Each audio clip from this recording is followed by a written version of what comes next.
And among our guest. So இந்த ஒருத்தர் வந்து ரொம்ப ஸ்பெஷல் இந்த டீமுக்கு. எப்படி இந்த படத்துக்கும் இவருக்கும் சம்பந்தம் அப்படின்னு வந்து யோசிச்சிங்க அப்படின்னா, நம்ம குஹன் சாரோட முதல் படம் சவாரி அப்படிங்கிற படத்தில் இவர் ஹீரோ.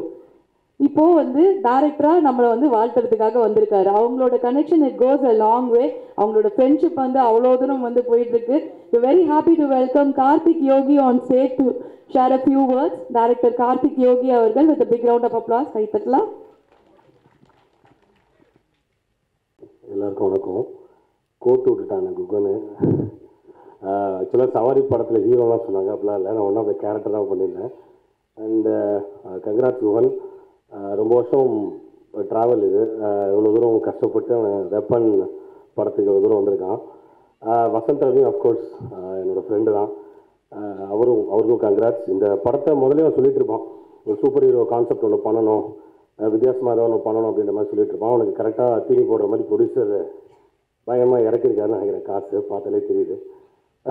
ஏடா அதே மாதிரி ஃபஸ்ட்டு சொல்லணுன்னா, பேனர்லேயே வந்து 100 நாள் ஓடின படம்னா இந்த படமாக தான் இருக்குன்னு நினைக்கிறேன்.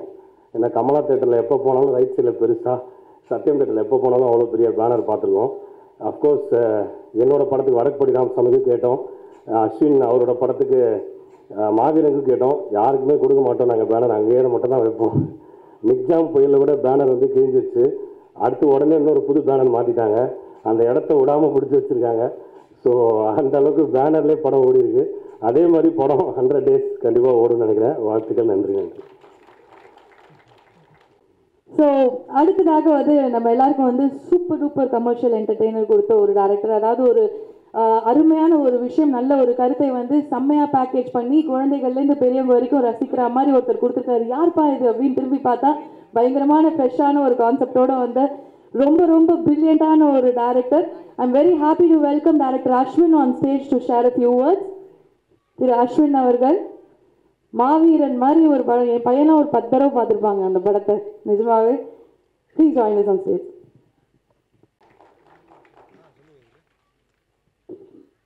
ஹாய், எல்லாருக்கும் வணக்கம். ஸ்டேஜில் கூப்பிட மாட்டேன்ல மச்சான்னு கேட்டுட்டு தான் வந்தோம். அவன் வந்து போய் சொல்லிட்டான். மிஸ்ஸாக விடுவோம் நாங்கள். குகனுக்கும் குகன், நான், கார்த்திக் யோகி எல்லாருமே வந்து நாளை இயக்குனர் டைம்லேருந்தே எல்லாருமே ஃப்ரெண்ட்ஸு. அப்போதுலேருந்தே நாங்கள் ஷார்ட் ஃபிலிம்ஸ்லேருந்து ஃப்ரெண்ட்ஸாக இருந்து இவ்வளோ தூரம் வந்திருக்கோம். I also had the opportunity to work with him இந்த வெப் சீரிஸ், வெள்ளராஜா வெப் சீரிஸில் அவனோட சேர்ந்து நானும் லோகேஷும் ஒர்க் பண்ணியிருந்தோம். இப்போ இந்த படத்துக்கு ஒரு பெரிய ஸ்ட்ரகிள் இருக்குது அவனுக்கு. 2 இயர்ஸாக ஒர்க் பண்ணி இந்த படத்தை ரிலீஸ் பண்ணியிருக்காங்க. இந்த படம் வந்து ஒரு பெரிய பேர் அவனுக்கு வாங்கி கொடுக்கணும். He has a talent. அது வந்து கண்டிப்பாக நடக்கும்னு நான் நினைக்கிறேன். ஆல் த பெஸ்ட் மச்சான். And Sathyaraj sir, Vasanth Ravi brother எல்லாருக்குமே என்னோடய வாழ்த்துக்கள். தானியா ஹோப் எல்லாருக்கும் என்னுடைய வாழ்த்துக்கள். ப்ரொடியூசர் சாருக்கும் என்னுடைய வாழ்த்துக்கள். தேங்க்யூ. வந்து அவர் ரொம்ப கூலான ஒரு பர்சன். அவர் வந்து அங்கே பார்த்து பேச முடியாமல் இப்படி திரும்பி திரும்பி பார்த்துட்டே இருந்தார். ஆனால் இங்கே வந்து நின்ட்டேன், சரி இங்கே பார்த்து பேசுங்க, அப்போ தான் கரெக்டாக இருக்கும் கேமராக்குன்னு. அடுத்ததாக வி ஹாவ் இந்த இயக்குனர் வந்து நம்ம எல்லார் மனசையும் துள்ள வச்சவர் தான். துள்ளாத மனமும் துள்ளும் அப்படின்னா இன்னைக்கு எவ்வளோ தடவை வேணால் இந்த படத்தை வந்து இப்போவும் உட்காந்து எல்லாரும் வந்து பார்க்கலாம். He has given so many brilliant films. The legendary director எழில் அவர்கள், ப்ளீஸ்.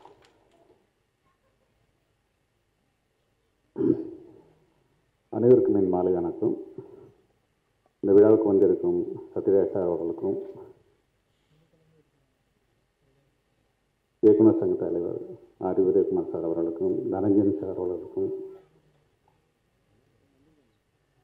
இந்த படத்தின் நாயகன் வசந்த் ரவி அவர்களுக்கும், தானி அவர்களுக்கும், மயன் கோவி அவர்களுக்கும், மற்றும் இது மாதிரி நிறைய பேர் கணக்கு தெரியல. சுந்தராயன் சார் வந்திருந்தாங்க, அவங்களுக்கும் வாழ்த்துக்கள். இது ஒரு சினிமாவை நேசிக்கக்கூடிய அற்புதமான ஒரு தயாரிப்பாளரோட படம்னு சொல்லலாம். ரொம்ப இந்த 3 பேருமே மன்சூர், அப்துல் அஜீஸ், அப்துல் காதர், ரொம்ப ஒரு அற்புதமான ஒரு மனிதர்கள். சினிமாவை வந்து ரொம்ப ரொம்ப ரொம்ப நேசிக்கிறவங்க. ஒரு ஃபஸ்ட் படம் பண்ணுறது வந்து ஒரு சின்னதாக ஒரு பட்ஜெட்டில் பண்ணிட்டு போயிடலாம். பட் அவங்க இந்த படத்தோட லொக்கேஷன் போயிருந்தேன் நான் ஷூட்டிங். அப்போ வேகமன் போயிருந்தேன். பாகுபலி பண்ண லொக்கேஷனில் தான் இதை ஷூட் பண்ணியிருந்தாங்க.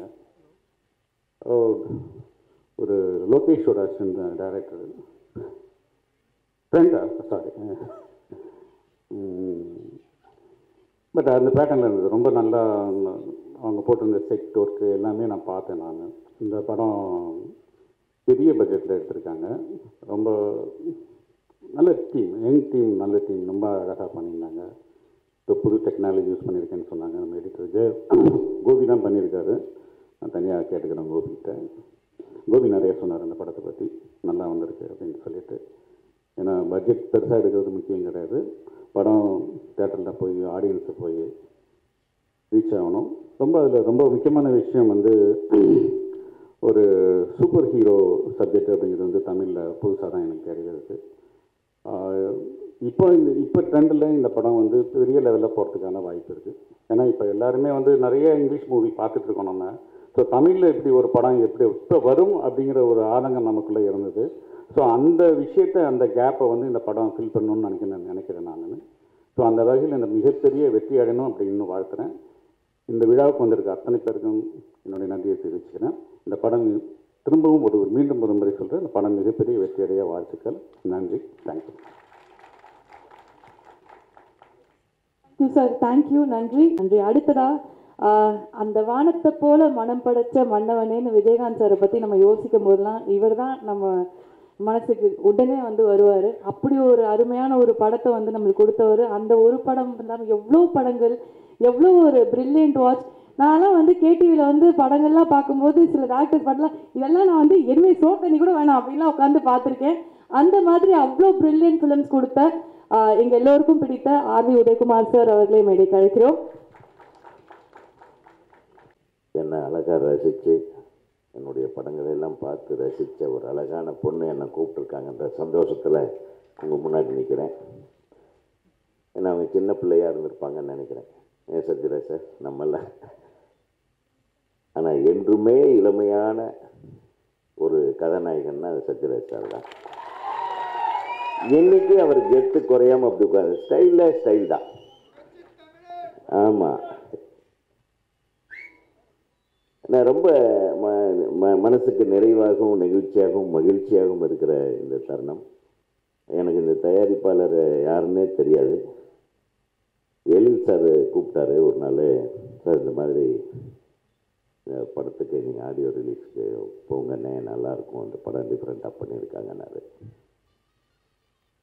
அப்புறம் அப்துல் காதர் சார் ஃபோன் பண்ணார். ரொம்ப நன்றி காதர் சார், நான் உங்கள் முகத்தை கூட நான் பார்த்ததில்லை, யார் கூப்பிட்டாலும் வந்துடுறது தான். இப்போ எனக்கு வேலை இல்லாதனால இந்த ஆடியோ ரிலீஸுக்கு தான் எனக்கு மெயின் வேலையே.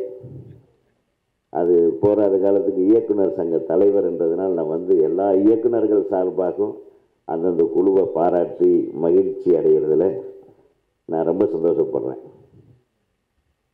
அப்புறம் இந்த ட்ரெய்லரை பார்க்க முடியல, ஏன்னா வர்ற வழியில் நிறைய கூட்டம், வழி நெடுக வாகனங்கள். என்னடான்னு பார்த்தா விஜயகாந்த் சார் சமாதியில் ஏகப்பட்ட கூட்டம். அதுக்கு கிராஸ் பண்ணிகிட்டே இருந்தாங்க ரொம்ப நேரம், கிட்டத்தட்ட ஒரு 3/4 மணி நேரம் இருக்கும். விஜயகாந்த் அவர்களும் சத்யராஜ் சார் அவர்களும் எவ்வளவு நல்ல நண்பர்கள் அப்படின்றது. 2 பேரும் பயங்கர போட்டியாளர்கள். விஜய் ஒரு படம் பண்ணார், யாரா இந்த டைரக்டர் போடுறா அப்படின்னு ஒரு பிளான் பண்ணுவார். ஆக மொத்தம் இவங்களை யார் டைரக்ட் பண்ணாலும் இன்னொரு படம் கண்டிப்பாக கிடைக்கும்ன்ற ஒரு உறுதி இருந்தது அந்த காலத்தில். ஒரு மகிழ்ச்சிகரமான நாட்கள் அதெல்லாம் நினச்சி பார்க்குறேன் நான். இப்போ வரும்போது அந்த கூட்டத்தில் ஒருத்தர் பேசுகிறாரு, அண்ணே வாங்கண்ணே சாப்பிட்டு போகலான்றார் விஜயகாந்த் சார். இதில் நம்ம டோர் ஓப்பன் பண்ணி என்னையா இவ்வளவு கூட்டம்னு கேட்டான்.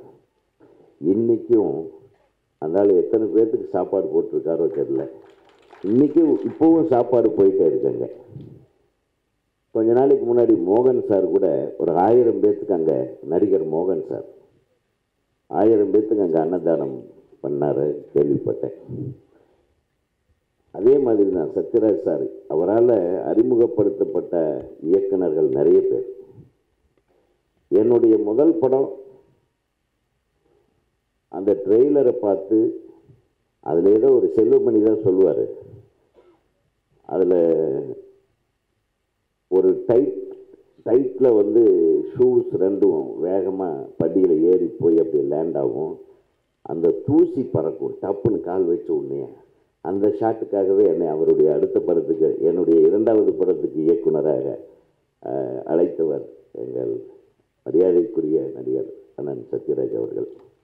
ஸோ அந்த மாதிரி யார் டேலண்ட் இருக்கோ அந்த டேலண்ட்டை கரெக்டாக கண்டுபிடிச்சி போட்டி போட்டு கூப்பிடுவாங்க அன்றைய இளம் நடிகர்கள். அதே மாதிரி இன்றைய இளம் இயக்குனர்கள் சத்யராஜ் சாரை வந்து மிஸ்ஸே பண்ணாமல் இன்னைக்கு வரையிலும் அவரை பிஸியாக வச்சிருக்கிறது அனைத்து இயக்குநர்களுக்கும் எனது மனமார்ந்த நன்றியை தெரிவித்துக். ஏன்னா அவர் அடிக்கடி சொல்வார், நடிப்பு தவிர வேறு எந்த வெங்காயமும் தெரியாது, ஒரு பொட்டி கடை வச்சா கூட நம்மளுக்கு பொழைக்க தெரியாது. அதே மாதிரி இந்த சினிமாவுக்குன்னு வந்துட்டா இயக்குநர்களாகட்டும், நடிகர்களாகட்டும், ஒளிப்பதிவாளர்களாகட்டும், நமக்கு சினிமாவில் வேலை இல்லைன்னா எவ்வளவு தனிமைப்படுத்தப்பட்டுரும் அப்படின்றது நல்லா யோசனை பண்ணி பார்த்தா. நான் சொன்னேன், ஏன் சார் நீங்கள் ஹீரோவோட நடிச்சுட்டு இப்போ கேரக்டர் ரோலில் சத்யராஜ் சார் ஃப்ரீயாக சாப்பாடு கொடுக்குறாங்க, ஃப்ரீயாக ரூம் போட்டு தந்துடுறாங்க, ஃப்ரீயாக பொண்டாட்டிகளையும் தர்றாங்க, படத்தில் நடிக்கிறதுக்கு சம்பளமும் கொடுக்குறாங்க, நல்லா பார்த்துக்கிறாங்க, இது எந்த தொழிலில் சார் கிடைக்கும்? நம்ம ஏன் சார் பிஸியாக இருக்கக்கூடாது, தொடர்ந்து நடிச்சுக்கிட்டே இருப்பேன்னு சொன்ன சத்யராஜ் சாருக்கு ஹேட்ஸ் ஆஃப். இந்த இதில் பார்த்தா இது அப்கோர்ஸ் ஒரு டிஃப்ரெண்ட்டான அட்டம்ப்ட்டு இந்த படம், அது தெரியுது. போஸ்டர்ஸ் இன்னும் ட்ரெய்லர் பார்க்கல. அதில் சூப்பர் ஹியூமன் சப்ஜெக்ட் அப்படின்னு ஒன்று, அது என்ன பண்ணியிருப்பாங்கன்னு என்னால் சில சூப்பர் ஹியூமன் படங்களை பார்த்துருக்கோம் இல்லையா, அதை இமேஜின் பண்ண முடியுது. அதில் நிச்சயமாக சத்யராஜ் சாருக்கு ஒரு டிஃப்ரெண்ட்டான ஒரு ஒரு ஒரு கேரக்டரைசேஷன் இருக்கும். தம்பி மிஸ்டர் ரவி அவர்களுக்கும் அவர் 6 பேக்கில் நிற்கும்போது தெரியுது எதுவும் பெரிய வேலை பண்ண போகிறாருன்னு, அதை செஞ்சுருப்பாருன்னு நினைக்கிறேன். இயக்குனர் வந்து இந்த மாதிரி ஒரு படத்தை, உங்களுக்கு முதல் படமா தேர்ட், இந்த மாதிரி ஒரு படத்தை எடுக்கிறது ரொம்ப கஷ்டம்தான். ஏன்னா it involves lots of homework. இப்போ முன்னாடி பேசின உங்களுடைய இயக்குனர் நண்பர்கள் அவங்க எல்லாமே சொன்னாங்க, இதுக்கு பின்னாடி நிறைய வேலை பண்ணியிருக்கணும் நீங்கள் டெஃபினட்டாக. ஏன்னா இன் பார் வித் அப்ராட் சினிமா நம்ம வந்து ஸ்க்ரீனில் பார்க்கும்போது எந்த தப்பும் இல்லாமல், ஏதோ ஒரு இடத்துல யாரும் கிண்டல் அடிச்சிடாமல் இந்த மாதிரி படங்கள் பண்ணும்போது we have to be very careful with technology also and photography. டெஃபினட்டாக ஒளிப்பதிவாளர் யாருன்னு தெரியல, அவருக்கு எனக்கு மனமார்ந்த வாழ்த்துக்கள். அதே மாதிரி நிறைய உங்களுக்கு சிஜி ஒர்க் அது இதெல்லாம் பண்ணியிருப்பீங்க. அனைவருக்கும் இந்த திரைப்படத்திலே பங்கேற்று மிகச்சிறப்பாக இந்த திரைப்படத்தை கொண்டு வந்து சேர்த்திருக்கும் அனைத்து தொழில்நுட்ப கலைஞர்களுக்கும், அண்ணன் சத்யராஜ் உட்பட, தம்பி வசந்த் ரவி அவர்கள் உட்பட, ஹீரோயின், அழகான ஹீரோயின் உட்காந்துருக்கேன், எனக்கு பேர் தெரியல, நான் முதல்லையே வராமல் போயிட்டேன், மிஸ் பண்ணிட்டேன். ஏன்னா ஒரு சீட்டு தள்ளி தான் எனக்கு கிடச்சிது. எனக்கு அவங்க பக்கத்தில் உட்கார்ற வாய்ப்பு நழுவ விட்டு விட்டேன். அந்த ஹீரோயின் அவர்களுக்கும், உங்களுக்கு நீங்களும் கன் எடுத்துகிட்டு வரீங்களா? இல்லை, நல்ல வேலை. ஸோ இது இந்த இந்த இந்த கன்ஸோடு சேர்த்து இன்னொருத்தர் என் தம்பி இருக்காருங்க, மைம் கோபி. அவர் மிகப்பெரிய வில்லன், ஆனால் மனசுக்குள்ளே குழந்தை. சத்யராஜ் சார் மாதிரி. சத்யராஜ் சார் கொஞ்சம் விளையாட்டு பிள்ளை, அவர் குழந்தை, அவர் விளையாட்டு குழந்தை. ஸோ மைம் கோபி அவர்கள் எங்கே பார்த்தாலும் எல்லா படத்துலையும் இருக்கிறார். நான் போகும் இடமெல்லாம், போகிற விழாக்களிலெல்லாம் மைம் கோபி அவர்களுடைய அவருடைய பங்களிப்பு அதிகமாக இருந்துட்டு இருக்கிறது. வாழ்த்துக்கள் மைம் கோபி உங்களுக்கு. இந்த படத்தில் ஒரு மிகப்பெரிய ஒரு அது போஸ்டரில் உங்களுடைய இடத்த பார்த்தாவே தெரியுது, நீங்கள் ஒரு பெரிய முக்கியமான கதாபாத்திரம் பண்ணியிருக்கீங்க. ஆனால் எல்லாருமே தாடி வச்சுருக்காங்க இந்த காலத்தில். நான் கூட இன்னும் கொஞ்சம் நல்லா வரமாட்டேங்குது. வந்தால் நானும் கூட தாடி கீடி வச்சுட்டாக நடிக்க கூப்பிடுவாங்களான்னு யோசனை பண்ணிகிட்டு இருக்கிறேன். ஏன் சார்? அதனால் தாடி வைத்திருக்கும் அனைத்து நடிகர்களுக்கும், அங்கங்கே தெரியும் தாடி இல்லாத அனைத்து கலைஞர்களுக்கும் எனது வாழ்த்துக்களை தெரிவித்து, தயாரிப்பாளருக்கு இது மிகப்பெரிய வெற்றி படமாக அமைய வேண்டும் என்று எல்லாம் வல்ல இறைவனை வேண்டி விடைபெறுகிறேன். நன்றி, வணக்கம்.